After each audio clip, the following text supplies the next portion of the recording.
And welcome back to the Enemies of the Fire podcast, everybody. This week, we will be talking all things MLS, including you-know-who. And we'll also be talking about changing the rules of the podcast. And lastly, we will get to talk. We get to talk about the Fire this week. What a privilege. Gentlemen, I am FC Neo Tokyo. This is DPG, and this is James. And how you guys doing? What's up? Let's go. It's been a hell of a weekend. That's all I'm going to say. It's been a very interesting weekend. The Fire are taking us on a ride. I can't wait to talk about that.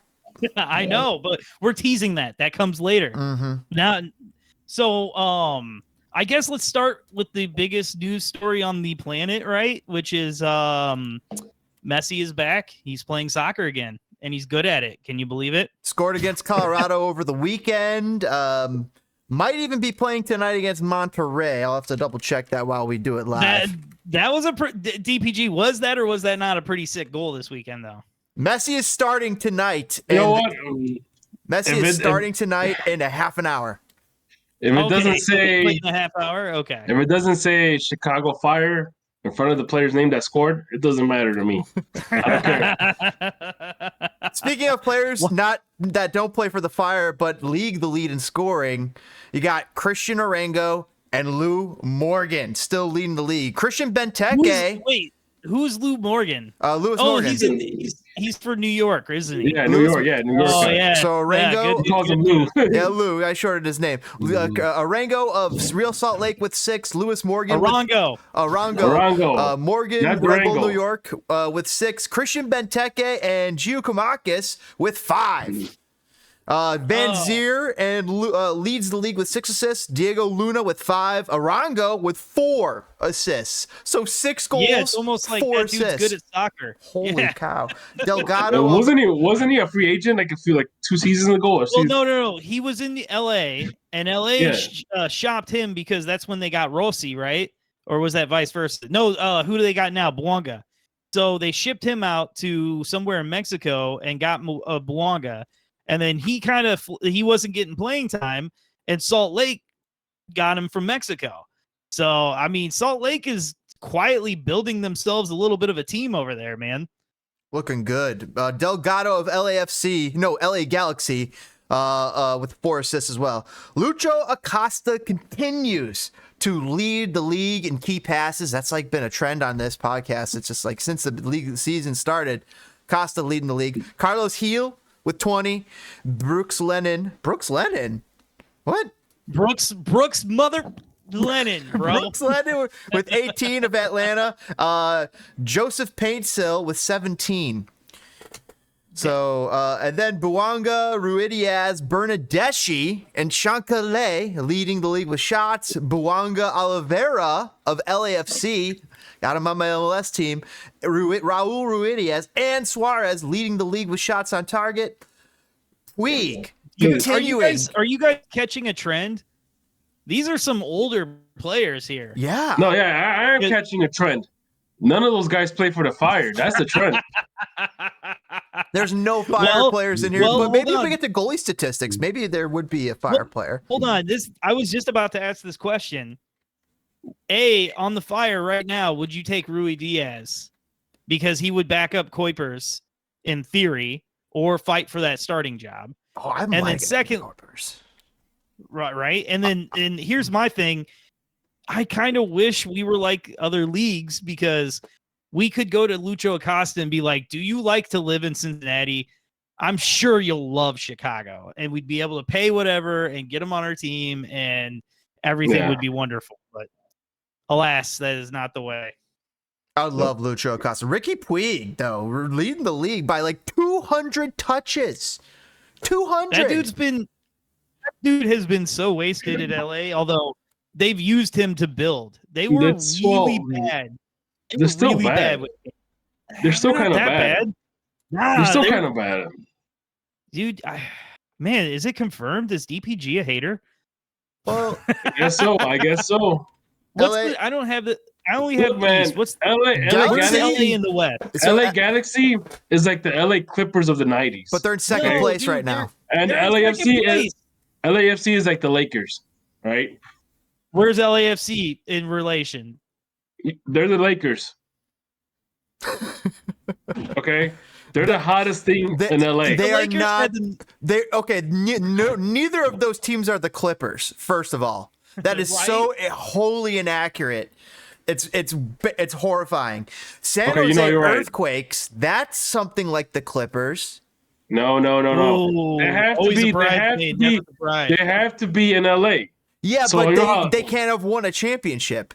No. Galaxy's won a championship. LAFC is the Lakers. LA Galaxy are the Clippers, and when I mean the Clippers, not the ones now, but the ones from the '90s when nobody that was like the afterthought. San Jose is like the Golden State Warriors of the '90s. Of the 90s, yeah, the Mitch Richardson era, There right? you go, Mitch Richmond, yeah. Or Richmond, damn. There you go, Mitch Richmond area. There you go. San Jose in dead last place of all MLS, just right as all things should be. Meanwhile, the league leaders of the Western Conference are Vancouver Galaxy, Real Salt Lake, who's got Christian Arango running amok, Minnesota FC, and LAFC. Houston and Sporting playing well as well right now. I think you're going to see those teams at the top stay at the top, man. LA Galaxy has built a good team. LAFC is always a good team. I mean, LAFC is going to overtake the Galaxy as the season progresses. I would take a bet on that one. I guarantee the Galaxy finish ahead of LAFC this season. Who is LAFC signing this summer? Oh yeah, Giroud. Yeah. Well, I mean, I don't know. Is that really going to help them? Is it going to help how they play with Bouanga and stuff?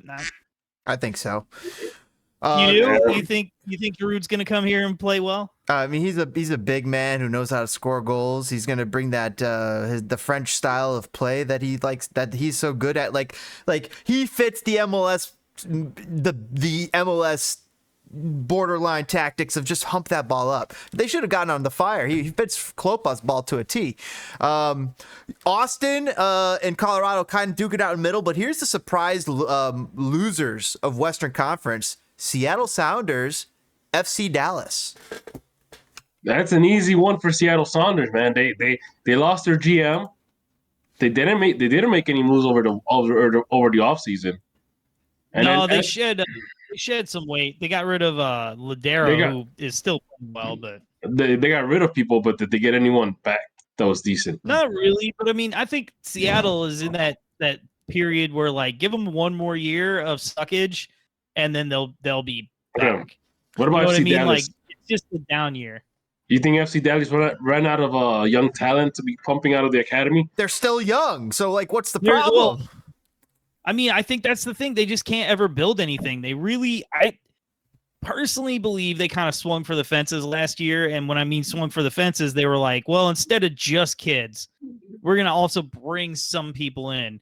And I don't think Areola has been anywhere near the addition they wanted him to be. I know Jesus Ferreira has had a really down year, which where's the Get playing at right now? I know this. I'm blanking on it though. Yeah, nobody knows because his famous girlfriend dumped his ass. So, dude, well, he was out there. He dropped that bag. That's one of the worst. That's bad news, man. What about Pamukal? Being Pamukal's down there in Dallas too. That guy's been down there forever, since forever, bro. He's 24. It seems like he's been there.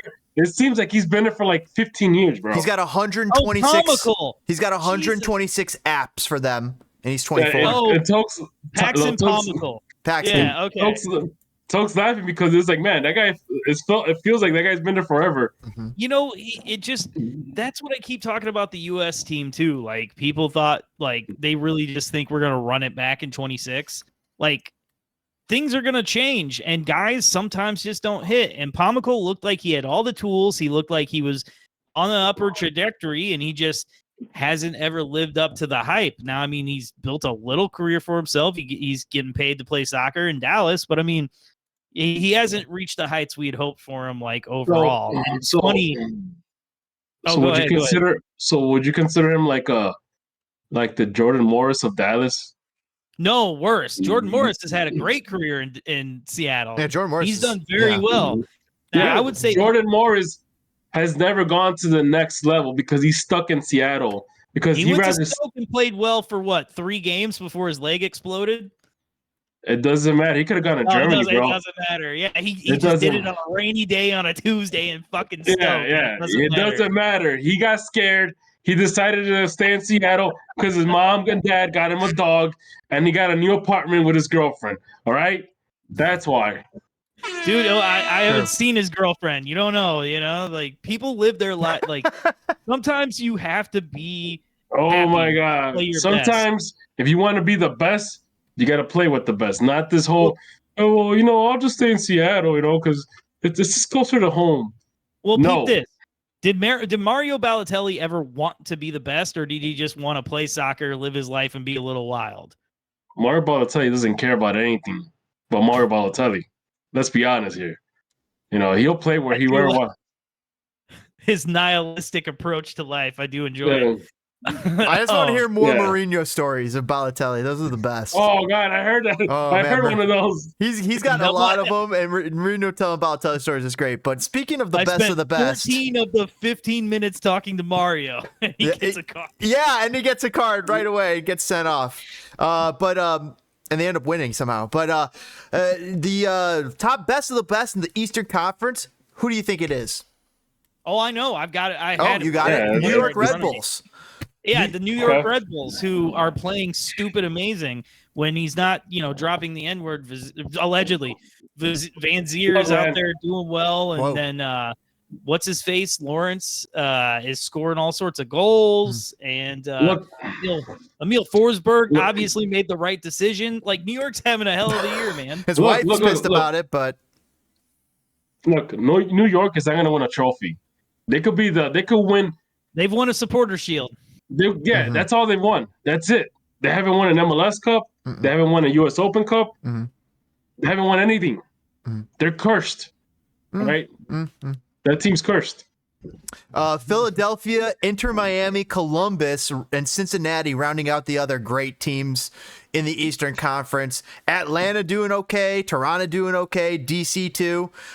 Chicago just outside of the playoffs, but the surprise losers behind Charlotte. But the surprise losers, I'd have to chalk up to Nashville and to New York City FC.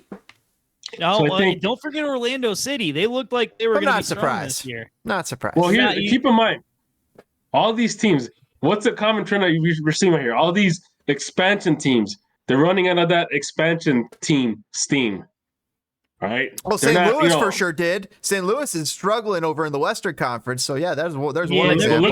Look at Nashville. Nashville was competitive for like the first 2 or 3 years of their existence. They had, Hani Mukhtar scoring like crazy, and look at them now. Minnesota, Miami, and Cincinnati, and Atlanta, all kind of above that zone. So those are kind of but you're right about a lot of these other expansion teams struggling. Nashville, down. Orlando City, down. New York City FC, down. I think New York was easy to see because they brought in nobody. Austin, languishing. St. Louis, languishing. So yeah, Austin, a lot of these. Austin is surprising because I would have expected them to be competitive because, man, with all the support that they were getting, and for a while it seemed like they might have been the team, but I guess they're running out of steam now.